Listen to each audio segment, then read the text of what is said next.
A major blow today to the families of 3 construction workers who died in the Hard Rock Hotel collapse in October 2019. A grand jury decided not to indict anyone for causing that collapse. Our David Hammer investigated the city inspectors who failed to show up and the engineering failures at the Hard Rock and has this report. Angela Magretta lost her twin brother Anthony when the Hard Rock Hotel collapsed on October 12, 2019. The falling concrete and steel crushed Magretta, Quinyon Wimberly, and Jose Ponce Areola to death. Angela says District Attorney Jason Williams promised to hold someone accountable, but today a grand jury voted against any criminal indictment. I trusted and believed in Jason Williams and the New Orleans justice system. I believed and I hoped and I prayed. I should have known, though. I was told by many people nothing was going to happen, but I didn't want to believe that. But Wimberly's brother Frank says Williams' office has been preparing him and his family for the possibility of no criminal charges for a while. I can't continue to move on in anger and things of that nature because it'll affect us. It's not going to get us anywhere. But yes, I am disappointed. I need the world to know that. The DA said his team reviewed every piece of evidence they could, and they just could not convince the grand jury that they could prove anyone committed gross negligence. Reached out to national experts to help explain some of the more complicated things, as you reported, probably in more detail than anyone else.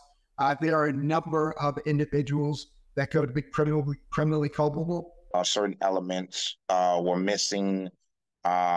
Negligence, yes, but criminally negligence was going to be hard to prove.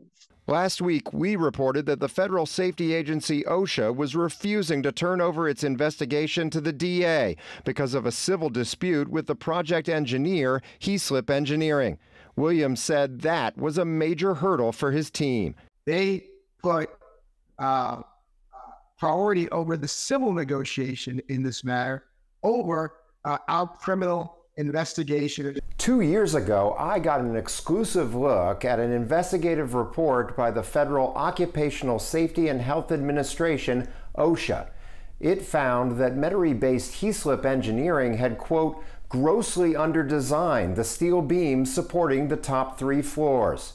And it said the collapse was, quote, waiting to happen.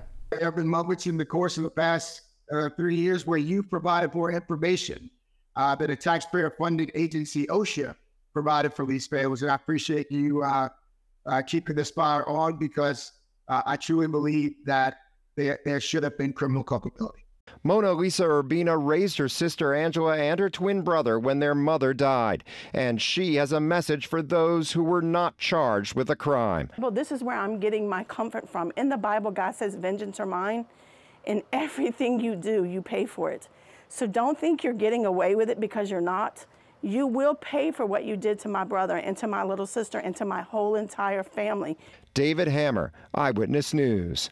Now it's over for possible criminal charges, but not for the civil case. Hard Rock owner Mohan Kailas, Heaslip Engineering, and about 20 other contractors are now involved in negotiations to settle civil claims.